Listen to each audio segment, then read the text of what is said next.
bitch! How's your little wand gonna beat my staff? I'll leave mites and flames! Punch my hand off! Touch my Dumbledore and scorch your other hand off! You fool! You got snaked! You're not a real fighter! Death makes you die, it just makes my bright brighter! Your ass is like Gringotts, everyone makes a deposit! We all know you've more than a boggart in your closet! The prophecy forgot to mention this day when I knocked your ass back to Gandalf the Grey. Check your status, they call me headmaster, you're nothing! Nice staff, you compensating for something? I prefer the company of wizards and I'm proud of it! You try to win your battles with two fat hobbits! You think your hairy-toed friends are gonna harm me? Wait till they get a taste of Dumbledore's army. Do not...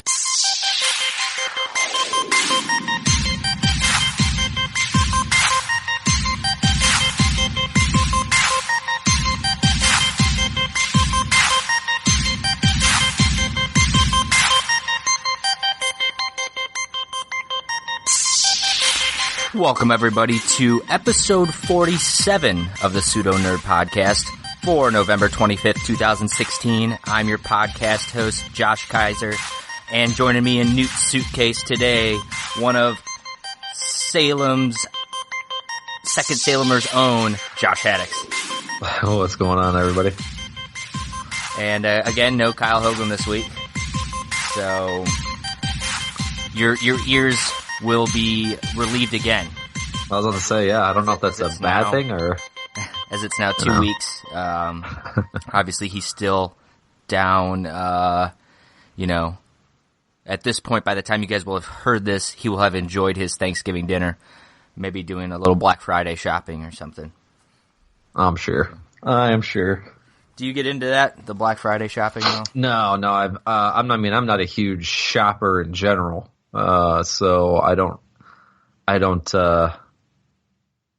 tend to, well, now it's going out, you can go out, I think it starts at 5 on actually Thanksgiving night. Yeah, a lot of these stores are like, their doors open at, 5 or 6 p.m. on Thanksgiving, which is just so stupid to me.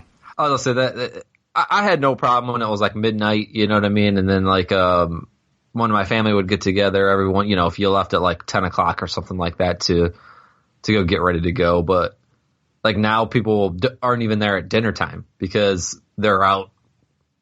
It's not even Black Friday, I guess. It's like Black Thursday night shopping. So it's just so crazy to me. Like, I think there's a couple stores that basically came out and said, we're not working on Thanksgiving. Like, it'll be Black Friday. And that's how it should be. It's stupid. Yeah. I mean, it's stupid. And then the only cool thing about, but even though I never did it because I don't want to, fight the crowds at midnight or 1 a.m. or whatever it used to be. But like, at least then it was kind of like just a thing, it only really ever happened once a year. But I mean, opening at 5 p.m. on Thursday is just a really busy Thanksgiving day. Like, exactly. It's nothing like special. Like, you're back home by like 10 o'clock and then it's like a typical any other day. So, yeah, it was never for me. I did it one time. I had no reason of going. Like, I just tagged along. It was absolutely awful. I bought a set of earbuds from Walmart. They weren't on sale. I literally just bought earbuds. And I got in line and the lady's like, "You're here at 3 a.m. for earbuds?" I was like, "Nope, I'm just here." Nope, just want to hang out. You know what? Do you do the Cyber Monday? I do partake once in a while, but that's more my jam. Just sitting at a computer at home. Sure. Usually the deals are throughout the day, so it's not like you got to get on your computer like at 4 a.m. or anything like that on Monday. Yeah. It's like deals, like I think Amazon and stuff, like they run deals from like 8 to 9, 9 to 10, 11 to 12. Like each hour is different deals.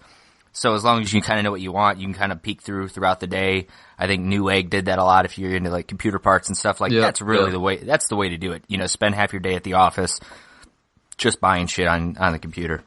Yeah, and I mean, I've heard people have gotten some fantastic deals on Black Friday. Like, it could save you some money, I guess, but it's just not worth it to me. I don't know.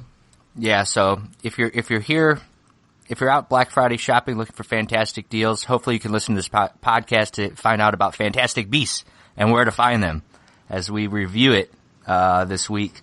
The new movie in the Harry Potter universe, written by J.K. Rowling. That's sort of today's podcast. Dude, that segue I'm sitting here just nodding my head.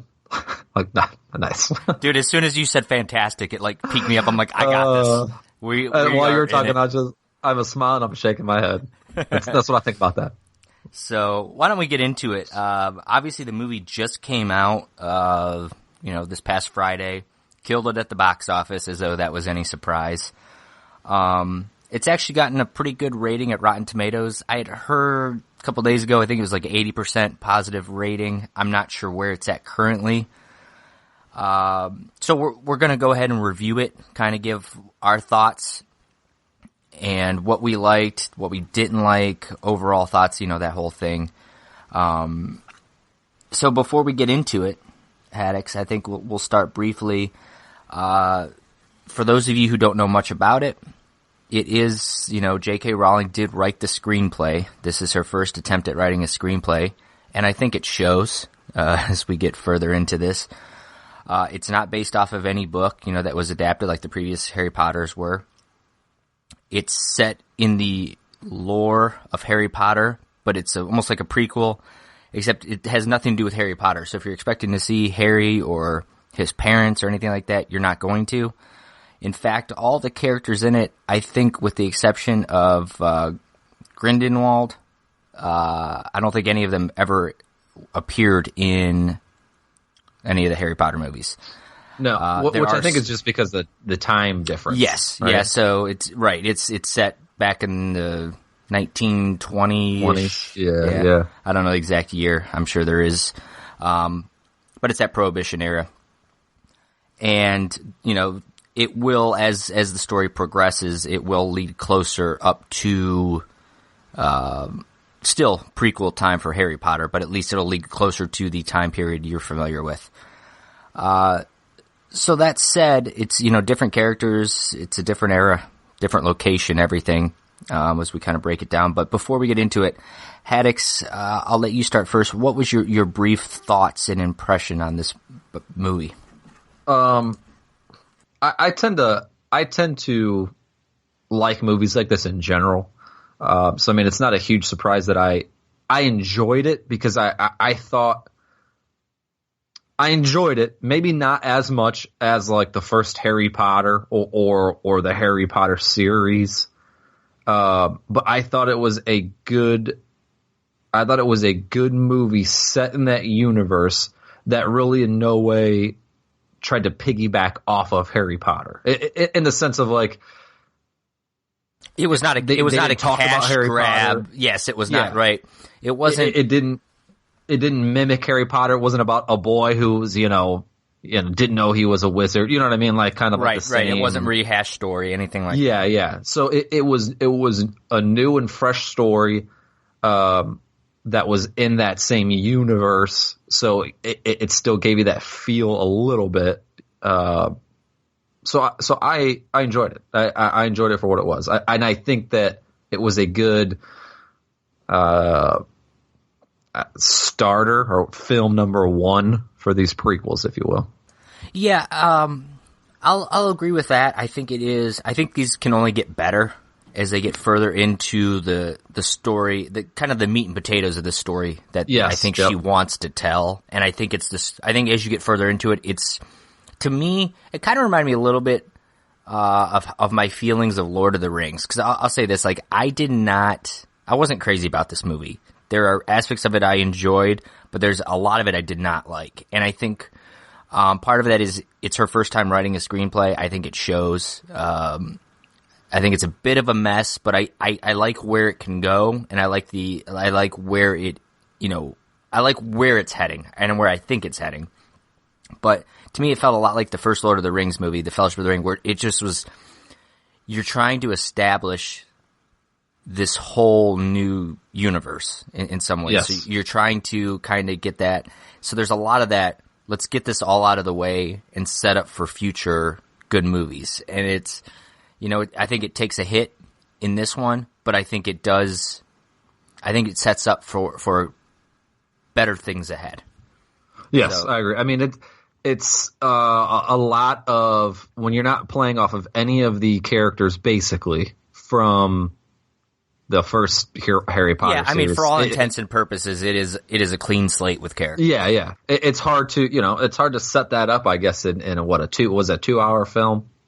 I can't remember the exact runtime, but 132 minutes, I think, was the runtime, so just over 2 hours. Yeah, so it's hard to get everyone to feel like they know these characters real well in 2 hours when you've really never heard of them. I guess even in the Harry Potter sense, at least some people had read the books and things like that. But like you said, this isn't based off. Well, I guess it is based off of. I was reading last night that he reads Harry Potter's buys the book called Fantastic Beasts and Where to Find Them. It's a textbook. So I think it was mentioned at one point somewhere, but it's other than that, I guess it would be sort of the equivalent of The Hobbit, where they get the ring in The Hobbit, but it's almost, it's almost brushed off as almost a nothingness in it, and it turns out, then that leads into the Lord of the Rings. It's a much bigger story. So sort of like that, a little different, but, kind of that idea there where it's almost a little side note, and then they decide to turn it into something. Yep. But you mentioned the characters, so let's get into breaking down the characters kind of briefly, our thoughts on them. You probably had 5 main characters in this, with some other ones that are kind of scattered throughout. At least 5 that we're going to talk about. The first being Newt, what was Scamander or something to that effect? Scamander? God, they said it all the time, too. They did. I can't remember. But anyways, he's the main character. Sort of a socially awkward guy who is, for lack of a better word, he's sort of this, he's collecting these beasts. He's got this suitcase and he's sort of trying to go around. He's like the, who's that dude who got killed by the eel? I'm talking about that in real life. The guy. Oh God, I was about to say, what are you talking about, dude? No. The animal dude. Yeah. Jesus. I can't. Steve Irwin. Steve Irwin. Yeah. I was like, not Jack Hanna. He's like the Steve Irwin of the Harry Potter universe, where he's going around collecting these beasts that can be considered a lot. What a lot of the wizarding world thinks are dangerous or needs to be eradicated, that kind of thing, and he's trying to preserve them and show that they've got a good side, that they're not so bad. And he comes to America, and that's what his goal is, to preserve and release these back into the wild and that kind of thing. So, what were your thoughts on him as a character? I thought he was I thought he did a good job being that kind of quirky. Kind of like that quirky character. I thought his acting was fine. I really enjoyed the whole animal side of it. I thought that was kind of a cool little twist. But kind of overall, I didn't hate him. I thought he was cool, but I don't think he. And it's only one movie, so it's tough to kind of. You assume he's going to be one of the main focuses in the story, Although I thought I saw something that said that he might not necessarily be the Eddie Redmayne. Eddie Redmayne, yes, is his name. Yeah, that's might his not name. necessarily. The actor's name. He might not necessarily be the main character. Oh yeah, so here I just pulled this up from comicbookmovie.com. Eddie Redmayne's Newt Scamander will not be the focus of future Fantastic Beasts sequels. To be honest, I'm not sad to hear that. And I'm not, and I think I'm not. So what I was going to say is, and it's tough to equate this from one movie to 8 movies of the originals, but you didn't kind of fall in love with them like you did with the Harry Potter character. You know what I mean? They didn't draw you in like they did with the Harry Potter character, which again, I don't know how I felt after one movie of Harry Potter. So it's tough to kind of equate that, but I liked him, but not some crazy amount. Yeah, he's definitely a different kind of hero, so that's nice. I think Eddie Redmayne played him well. Yes. But I will say the thing that bothered me most, and he's supposed to be socially awkward, have a little bit of like a weirdness, for lack of a better word, to him. Yeah. But he had that head twitch the whole time where he kind of like cocked his head a little bit to the side. Yeah. And dude, that's how it was the whole time, and it just drove me nuts. And it's like, probably that's probably how it was supposed to be. Like, he's just supposed to be kind of like that way, where he's almost like burying his head a little bit like into his shoulder and like into his chest. And God, it drove me nuts. And even when he like walked or ran or whatever, he kind of ran like sideways like that a little bit. You know, like it. Yeah, he had like a weird, like a weird kind of like I don't know, stance or whatever. But yeah, maybe that's how it was supposed to be. You know, right? So that's kind of him. It's it's a different take on heroes. I'll give it that. But like I said, if he's not the focal point, and honestly, where we think the story might be going, I don't think he should be the focal point. So I'd be okay with that. Yep. So the next character is kind of his pal, his Ron Weasley to his Harry Potter, and that's Jacob Kowalski, who is the Muggle of this story, or the No-Maj. The No-Maj, yeah. Which is what they call him here in the States. Which I enjoy. I like that. I like did how they too. did that. I really did, and when we kind of talk about what we liked about the movie, that's one of the things I did really enjoy. Yeah. So he's sort of the the little bit pudgier, kind of silly, funny character who's out of his realm because he's never seen magic. Obviously just totally dumbfounded by everything, and he's also to most of the degree the comic relief of the movie. Yep. Absolutely loved him. Above and beyond my favorite character in this story. I thought he was really entertaining. I didn't think the comedy with him was forced. I just thought he was very genuine the whole time. Yeah, I agree. And I loved it when he would take a shot and that noise that he would make after he take a shot. The laugh or whatever they do. Same thing when the first time that Newt went into his suitcase where he keeps all his beasts, he dropped down in there and he did that thing, and it was hilarious to me. So yeah, he made that, he jumps in that suitcase and then he makes that noise and kind of it's almost like a quick giggle laugh or something like that. Yeah, it was like a child's just yelp or something. Which was funny to me. I don't know why, but I enjoyed it. It was very good. So really enjoyed his character. Can't say enough about it. Then there's the two female characters, Tina and Mary Lou. They're both kind of socially weird themselves. They're sisters. They're both kind of love interests of Newt and Jacob Kowalski in their own right. The one can read minds, which, by the way, it irritated me when they kept telling her, "Hey, don't read my mind," and then she proceeded to continue to read their mind. Yeah, and she'd be like, "But it's so easy." Yeah, they're like, "Well, fucking get out of my mind. Don't do it." Yeah. So they were there. I don't know. I don't really care. I think I enjoyed the Mary Lou. Is that the sister? The one who Mary Lou was like the mind reader one. Yeah.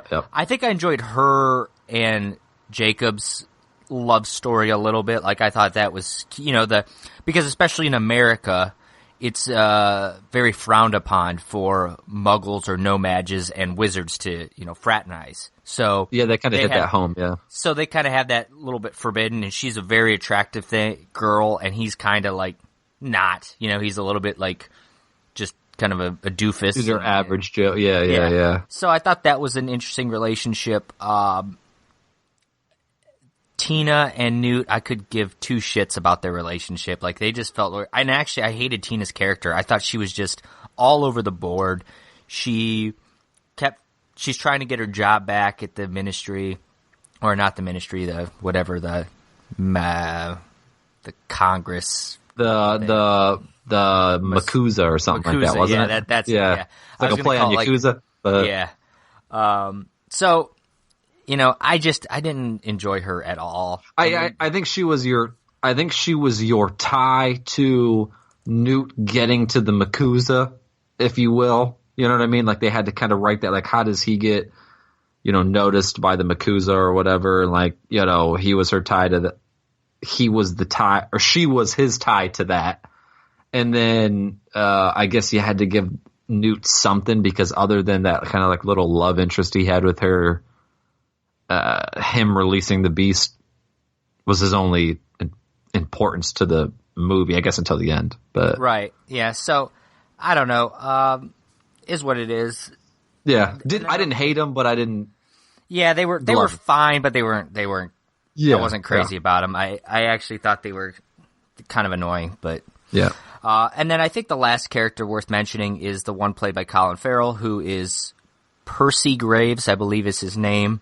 He's in the Makusa as one of the upper guys, and then of course, spoiler alerts if you're still listening and haven't seen it yet, but he turns out to be Grindelwald in disguise at the end of the movie. Obviously, he's sort of the villain who you didn't know or weren't sure if he was a villain or wasn't a villain and who he was, and it turns out he's the great dark wizard who then becomes Johhny Depp at the end. But we'll talk about that later. I thought Colin Farrell did a good job in that role. I did too. I liked him. He was kind of he kind of did a good job at kind of being that cool, like, badass wizard. You know what I mean? Like, yeah, you know. So yeah, I like him. Yeah, exactly. Yep. I like him. So that's kind of it for the characters. Let's just move into what we did like and then what we didn't like about the movie. So I'll start with you. What did you enjoy about the movie, Haddix? I did enjoy the overall story. I thought it was. I didn't think it was anything new or, you know, like groundbreaking, right? Yeah, or newt, if you will. Let me ask you this: what was the overlying story? So I feel like it was a way to. I feel like the whole point of this movie was kind of summed up and told for the last maybe 5 to 10 minutes, where you find out that Grindelwald does not want to hide from humans. He wants to, like, I don't know if rule humans is the correct thing or just kind of he wants wizards to be out in the open because he believes that they are superior. Yes, he wants to humans. Right, exactly. That's exactly what it is. He wants to reign over them. He wants we don't need to hide from them. Yeah. I don't know if he wants to, like, enslave the human race, but he definitely wants to be like, he's like, we shouldn't be hiding from them. We should, you know, they should almost be hiding from us. Exactly. Yeah. Yep. So I think, and you find that out in the last 10 minutes when basically Colin Farrell's character, like, turns, you know what I mean? But, I think that was the whole point of this movie. And then the rest of it were, you know, getting you to kind of try to like these characters, the cool visuals, which were amazing. Yeah, visuals have been fantastic. Yeah, definitely. I mean, I wish I could have seen it on a big screen, but I did not. Yeah, definitely worth seeing on a big screen for sure. Yeah, but I definitely I enjoyed the story. Like I said earlier, I enjoyed being back in this universe, even though it was slightly different because it was in the United States.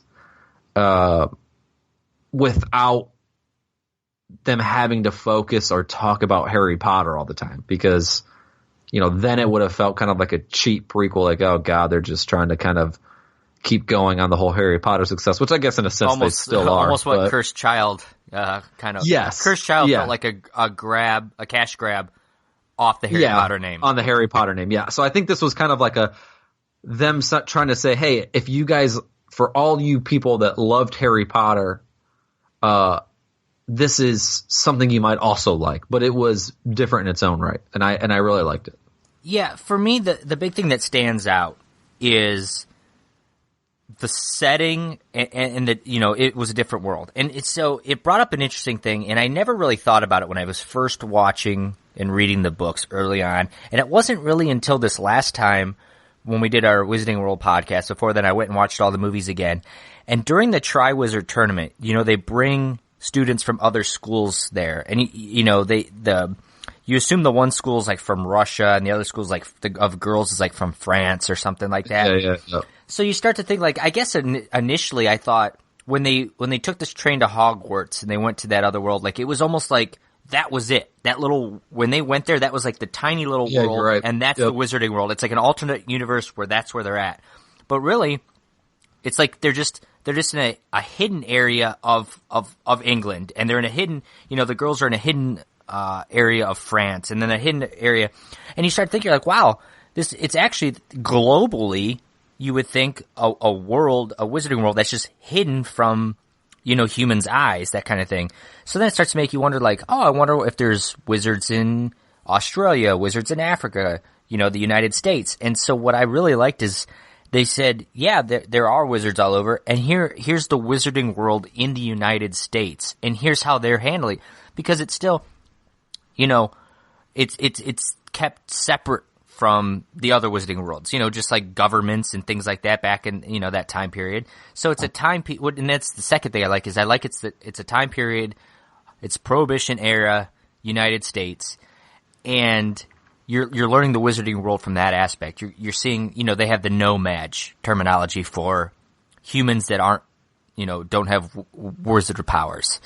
And then you start to see that they, their stigma of magic in the United States compared to Europe, for instance, like it's almost in some ways a social look at the United States in general compared to Europe in real life. Things, how we, they don't want fraternization between humans or no mages and wizards. Just like, in the United States, there's a lot of like, blacks and whites shouldn't be together, that whole thing. So there's a lot of that kind of stigma. And then they feel like, there's the whole Salem witch trials. They're trying to that's why I called you a second Salemer. They're trying to, burn the witches. Let's get them down. So there's a very anti-wizard feeling in the United States, which makes a lot of sense if you given the background of the United States as a people in general. So I really liked that end of it. And that said, all those things I'm talking about, they're almost more adult themes. So it's almost like you got an adult cast at this point, adult themes. So it's not only do you have the United States setting and things like that, but you're almost having a more adult centered story. So you don't have to have the little funny kid sort of feel to it like the other Harry Potter movies. Yeah. And it's, you're right on how they kind of did the whole muggle / no-mage thing. Like, I feel like in Harry Potter, they kept themselves hidden, and it was kind of always like a joke. Like, when Harry was with his aunt and uncle, things would kind of just go wrong, or whatever, and it'd be like funny, or like when the owls delivered all the letters, and like there's like letters flying around everywhere, right, and like, it was almost like kind of a funny, like, we got to keep hidden because they just can't handle it. You know what I mean? They don't know what's going on. It was a lot more of a serious tone in this one, where it was like, we had to keep hidden because they hate us, type of thing, or they're going to want to kill us. There was a legitimate concern about being exposed, and because at the end they have been exposed. All these humans are there. The head of the newspaper's there. Everybody's sitting around watching that. They're seeing them cast spells, this and that. It's like, oh my god, like this is a real thing that we're witnessing, and they have an entire Congress, this MACUSA, in the United States trying to prevent humans from ever finding out about them. They're casting these spells on anybody who ever sees magic to make them forget everything. There's a very legit concern that they want to stay hidden and be separate from them.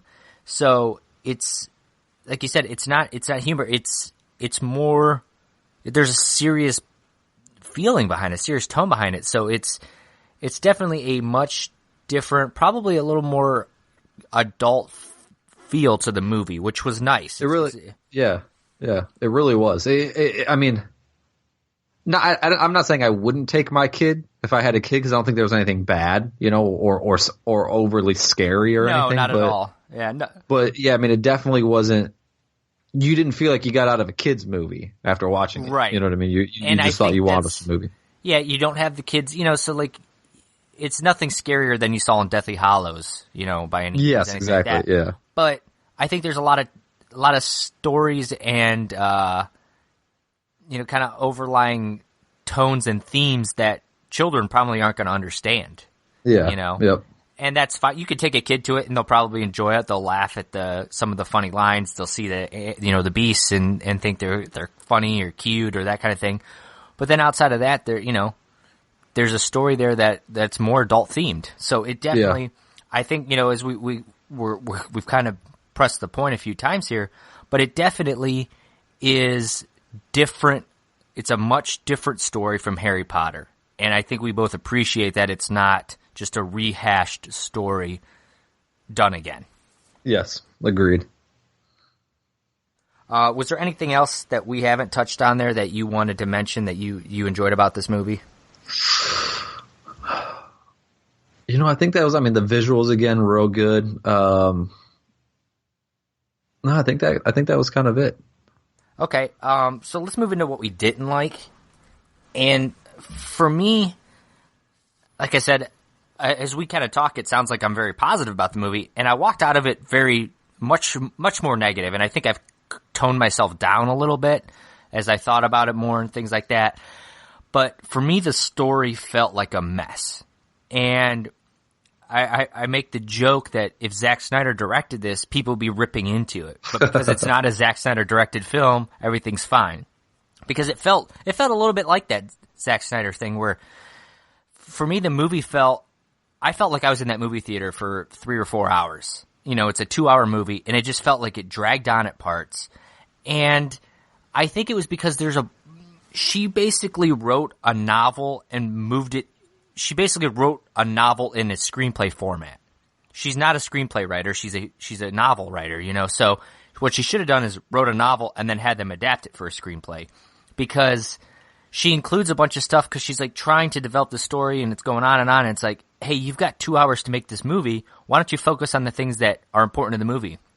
For instance, that one beast, one of the beasts that he has really loves jewelry and shiny objects and coins and gems and things like that. So there's a scene early on where he's at the bank and Newt's chasing this thing around as he's grabbing pearls off of, earrings off a woman, grabbing, pickpocketing people, that kind of thing. And it's like, okay, great. Well, then there's another scene later where they're trying to capture that thing again. And it's like a 10 or 15 minute scene where he's doing the same thing and they're running around trying to catch it.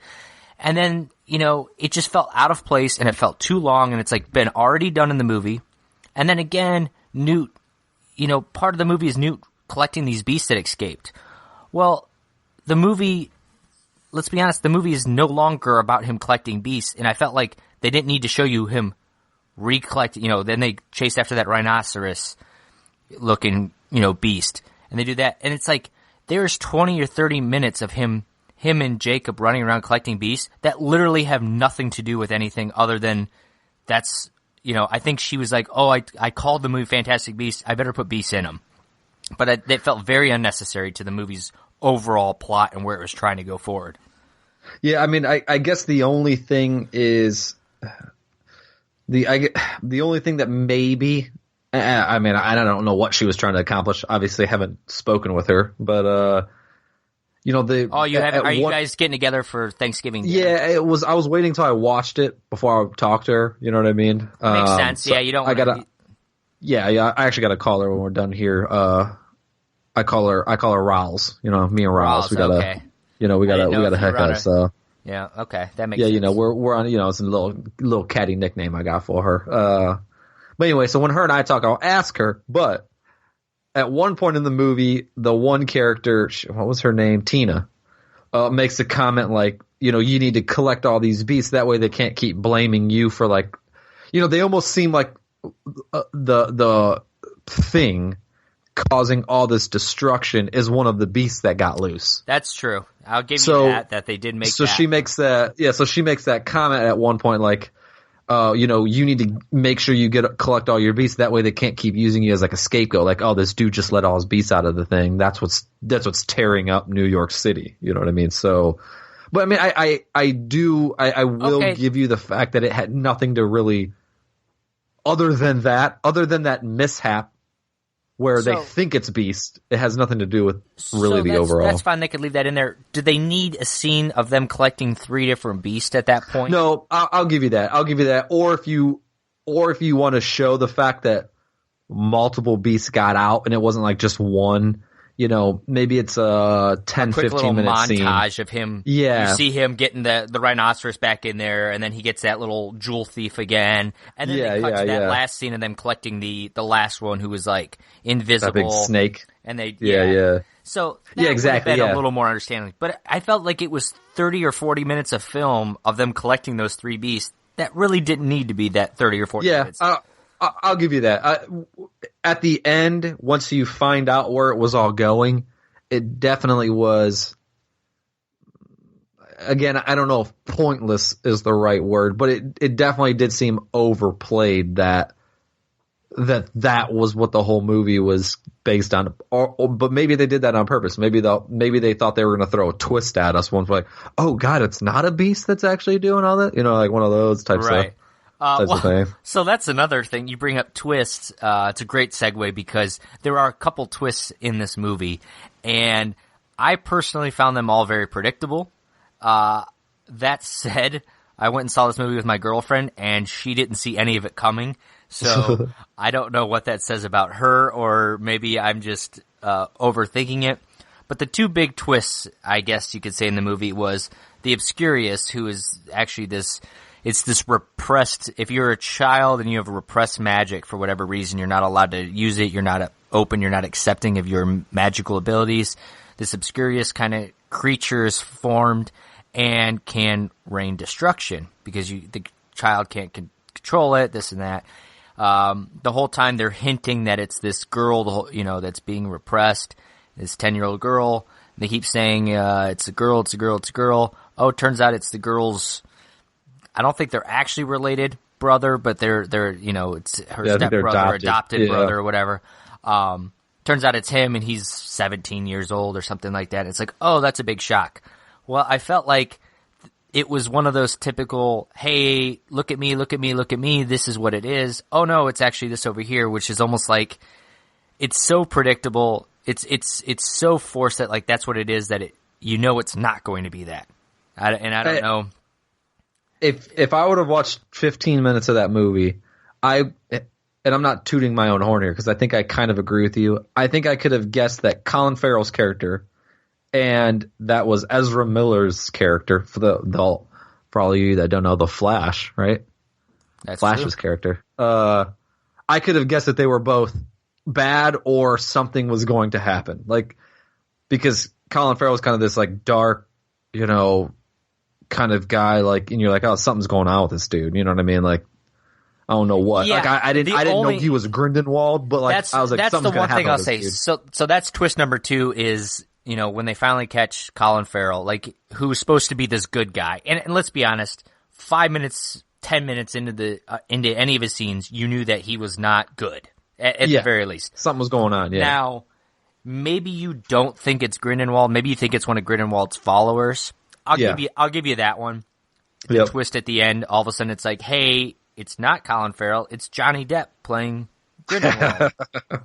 Which, by the way, what is your feeling on Johhny Depp being in these movies, and then that actually when you see him there? The first thing that made me laugh was last week I was talking to my cousin Jesse. And I had seen like something on, I don't know, Facebook, the internet, whatever, that Johhny Depp was going to be in the next movie. Yes, that was the big thing that got released, which I kind of wish they had not released that yet, that there was already, you knew there were sequels, but it's like, hey, Johhny Depp's in the sequel. Like, oh, okay. Like, yeah, not that he would be Grindelwald or whatever. Right. So I saw that and like, I was talking to Jesse and he was like, oh, Johhny Depp's in. I was like, no, he's going to be in the next one. And he's like, I don't know if he was on IMDb or if he like was reading something or what. He goes, no, I think he's in this one. And I was like, oh, maybe. I was like, but I'm pretty sure that they just meant he's going to be like the bad guy in the next one. And this was before I had seen the movie, obviously. So then I'm watching it, and at the end, Newt casts a spell. I didn't hear what he said. Does he do like a? I don't know what happened. Does Newt actually cast it to release? He did something with his wand, and so he like trapped him. At first, like, he like thinged his arms behind his back, and I think he might have disarmed him with whatever that spell is that Harry and them always used or whatever. But then, I swear I thought he said casted a spell, and then that was when he changed into Johhny Depp. And when he did, I was like, oh shit, so he is in this movie. It made me laugh. It's fun. So 2 things. One, I think he looked absolutely ridiculous. Yeah, he did look weird. And I hope that's not his look going forward. He almost looks, he's got that little like Hitler mustache kind of going on, but it's bright white, and his hair looks absurd. He looks like Mark Davis, the owner of the Oakland Raiders, but with white hair. But he looks weird, but to me, it took me out of the movie for a minute at that moment. And I think it's because Johhny Depp, it's like, oh, that's Johhny Depp. Like, you're no longer thinking like, oh, that's Grindelwald. Like, it was like, oh, that's Johhny Depp there. And I don't know, it ruined the moment, I think, a little bit. I thought that reveal was silly more than anything, and I understand why it was done, but it felt like it could have been done a little less. There was like a hilarity behind it that was an unintended hilarity. So do you think it would have been better if Colin Farrell was just a follower instead of actually Grindelwald, and actually, I think I would have been okay if Colin Farrell was Grindelwald. I really enjoyed his performance in this movie. Like, if all of a sudden his hair just turned blonde and stuff, like, I think I would have been okay with that. I think it's, and I don't know anything, and I don't even know how in depth the Grindelwald character is in the original movies, or how much my girl Rouse, touched on him. Right. But I could see him, and this is strictly because Johhny Depp is playing the character. I'm picturing him being this quirky wizard. And not quirky like a Newt quirky, but like a real fucking weird character. You know what I mean? Is that just because Johhny Depp's playing him? Yes. Yeah, okay. Yes. So, that's, I love Johhny Depp. I think he's fantastic, as Jack Sparrow. I've enjoyed him in other movies. But I feel like lately, and when I say lately, it could be the last 5, 7, 8 years, he's playing all these characters like when he played Willy Wonka and when he played in Alice in Wonderland, like, he's playing Johhny Depp playing weird characters. It's like this thing, and I hope that's not what it is. And I actually read all up on the Harry Potter wiki page about Grindelwald, everything about his past and stuff, like what is known based on previous books, what she's come out and said, and things like that. And I never got the impression that he is quirky, like in that Johhny Depp quirky kind of way. Like, I think he's, he might. He seems to me like he could be very evil but very intelligent. Yeah. And very, just idealistic, that kind of thing. And I just don't know if Johhny Depp, I think Johhny Depp could play the part. I just hope he doesn't turn it and play it like he's playing the Mad Hatter or something like that. I hope it's not, and I love Jack Sparrow too, but I hope it's not Jack Sparrow as a wizard. You know what I mean? Like, where he's just this weird, strange character. Not Doctor Strange. Right. That's I was just going to say, leave that to Benedict Cumberbatch. Like, it's just, and that's immediately what I thought is this is going to be Jack Sparrow, Mad Hatter in the Harry Potter universe. And I agree with that. I hope it's not. I think Johhny Depp is a great actor, so I hope that he is a dark. Absolutely is, yeah. He's basically Voldemort before Voldemort. He's this feared dark wizard.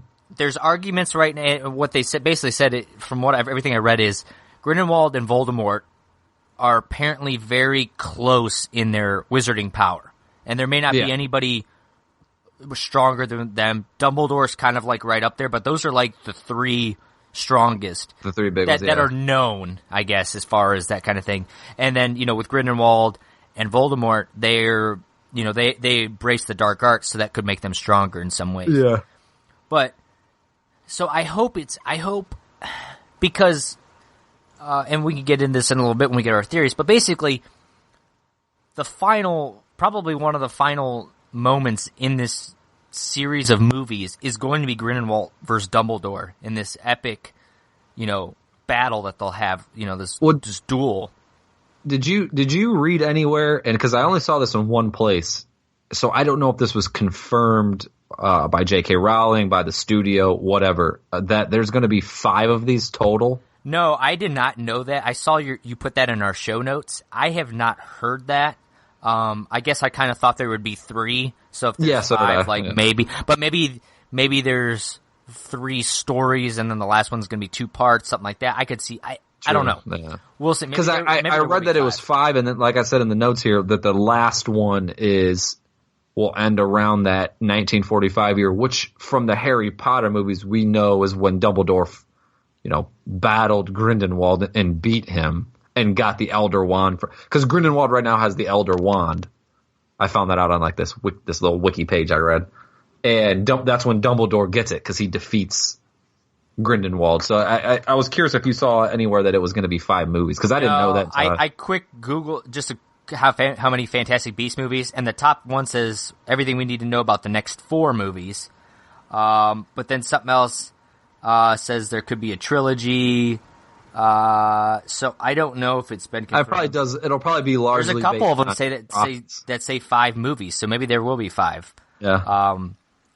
But that said, when Grindelwald and Dumbledore face off, like that's going to be, you think that's got to be like the penultimate moment that they're building up to.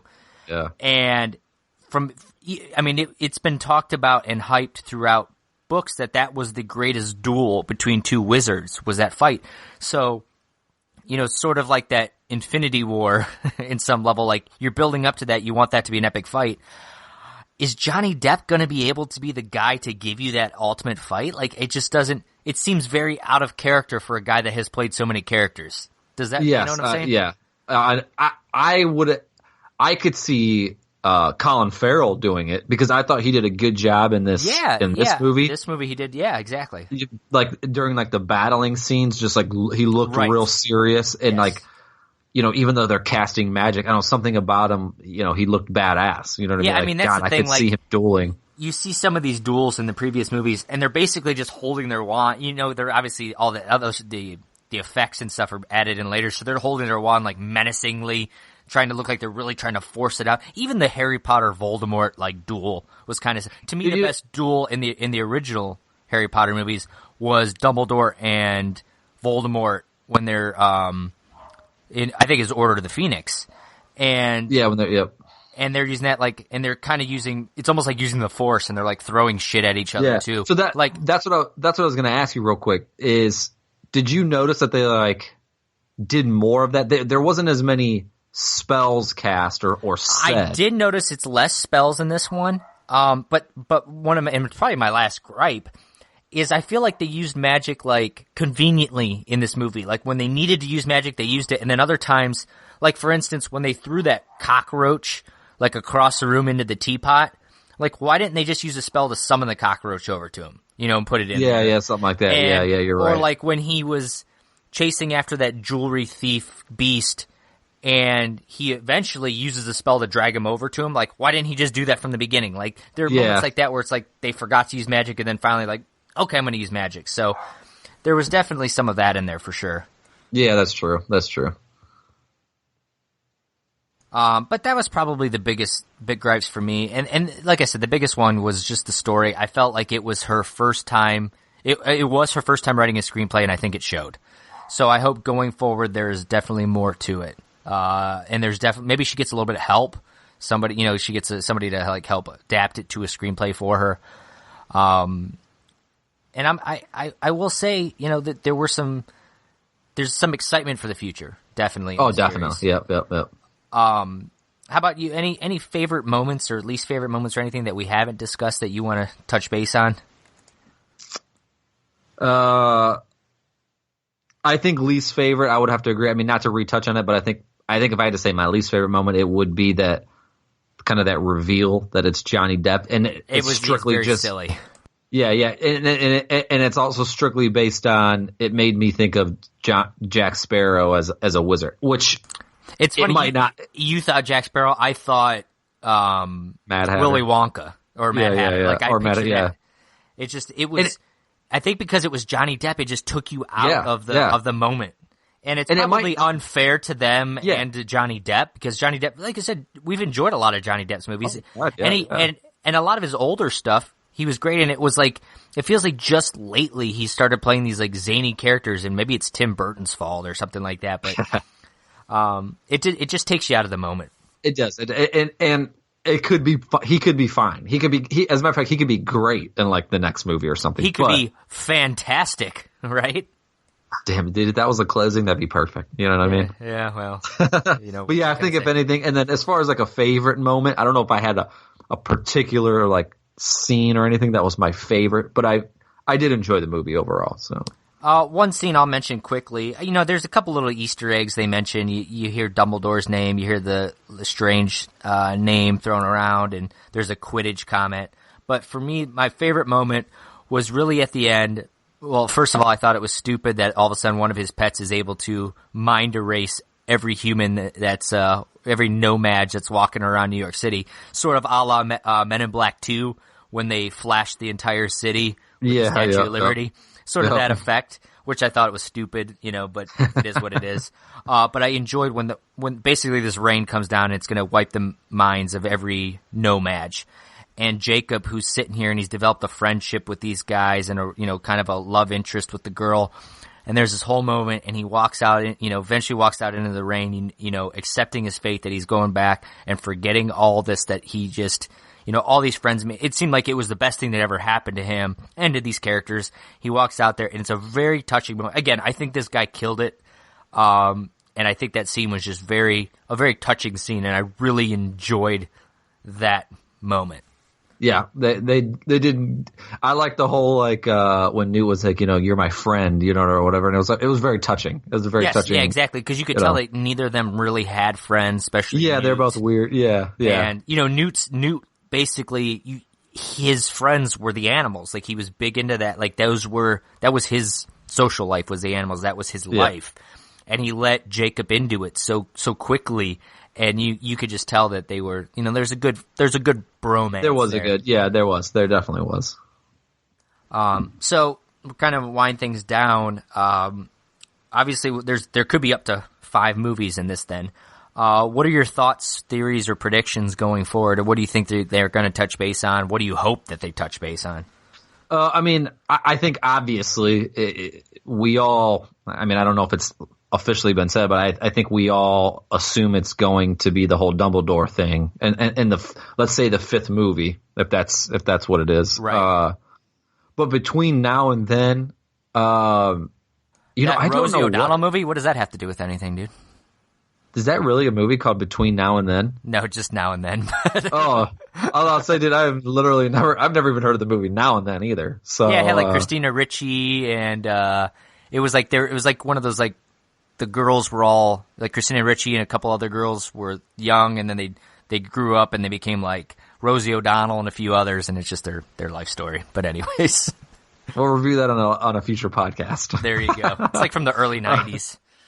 God. But anyway, I really don't know, and I didn't read, and maybe this is because I didn't read many of the Harry Potter books. I've just seen the movies.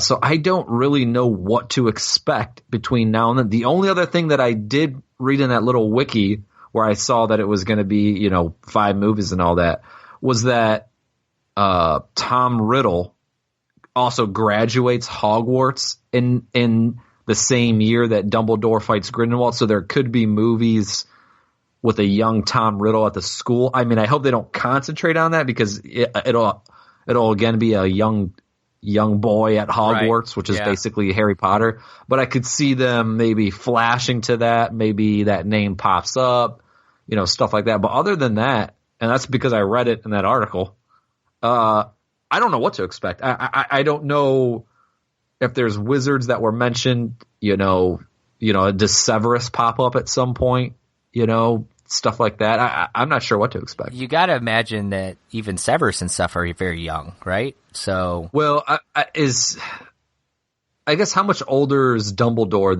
than Severus and Dumbledore's everybody? A lot older. Dumbledore's like 100 years old when he dies. So is Severus like Tom Riddle's age or Voldemort's age, whatever? Well, you got to figure he grew up with Lily and James, and so Tom Riddle's got to be older than all those guys, right? I guess that's true. Yeah, maybe they were after. Because he came back to kill Harry Potter, so they were probably kids. Tom Riddle's probably 15 or 20 years older, I would guess, then. Yeah, so I guess in that point, then, yeah, maybe we don't see any, maybe a young Hagrid. I don't think you're going to see much. Hagrid is. No, Hagrid was professor when Riddle was there, right? Because Riddle got him fired, so. Yeah, you could maybe see a Hagrid comment. Yeah, maybe, something like. I could see Hagrid and Newt running into each other or something. Or the what's the lady, the lady in like the headmistress when in Cursed Child. God damn it, what's her name? Oh, McGonagall. McGonagall, yeah, maybe you her. Could see a young McGonagall, yeah. Yeah. But I mean, other than that, other than maybe some little,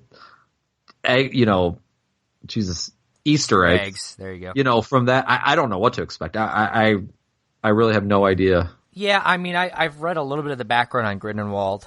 Him and Dumbledore have a big, you know, they have a relationship with each other where they're very close friends. And actually, Rowling came out and admitted Dumbledore is a homosexual and had feelings towards Grindelwald, and Grindelwald kind of took advantage of that. Now, whether or not they touch base in that, I don't know, because that's sort of a you could watch all the old movies and never know that, you know, Dumbledore's sexual orientation. It didn't matter. And yeah. Maybe they touch base on it. Maybe they don't. Maybe she just strays away from it. But she's a big LGBT supporter, so maybe she does. I don't know. Maybe she. I hope it wasn't. And it won't. It doesn't bother me if he's, you know, if he is a homosexual or whatever.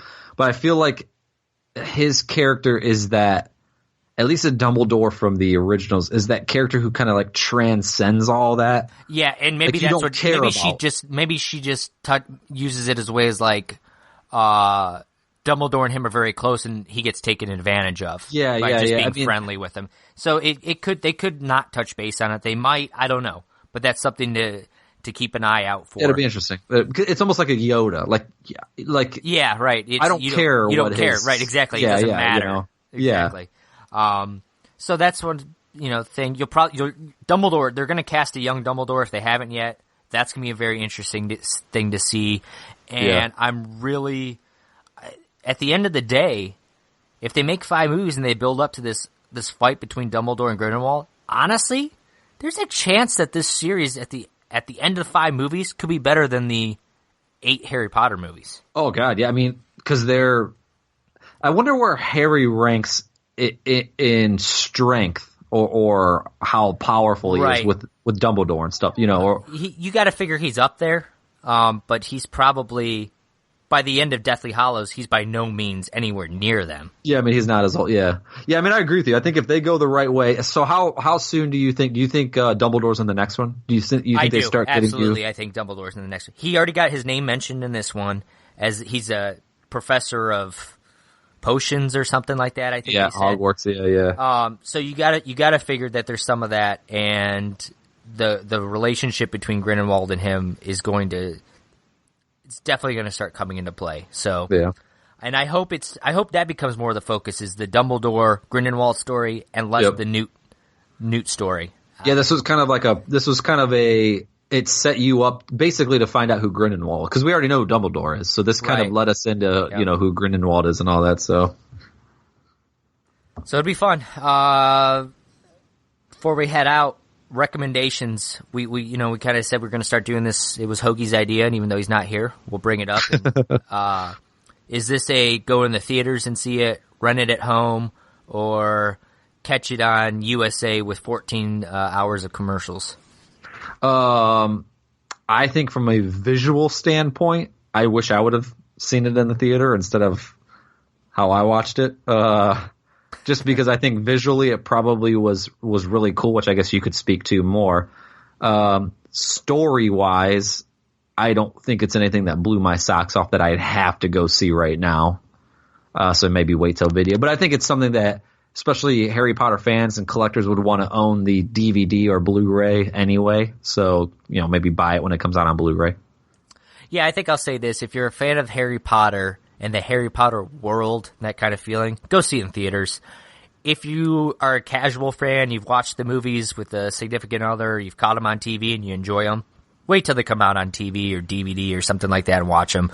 It's not a must-see in theater, but I don't think you should miss it either. I think it's definitely worth watching. Especially if you're planning on watching the rest. I mean, you gotta fucking see it. You know what I mean? So absolutely, yep. You know. So that's gonna be our show. Don't forget, subscribe on iTunes. You know, leave us that 5-star rating and the feedback and all that kind of fun stuff there. Go to pseudonerdpod.com for all of our social media, our YouTube, Twitter, Facebook, all that. Leave us your feedback. Let us know what you thought of the movie. And next week, I have no idea what we're doing as a podcast. We got to talk to Kyle. We're all going to go through our Thanksgiving holiday. Like we said, we're recording this ahead of time. Hopefully, if you guys went Black Friday shopping, you got some good deals. If not, go out on Cyber Monday and subscribe on iTunes, and then check out some deals while you're out there. From Marion to Coutant, I am Josh Kaiser. He is Josh Haddix. And we will see you guys next week. Full staff. Hougie will be back.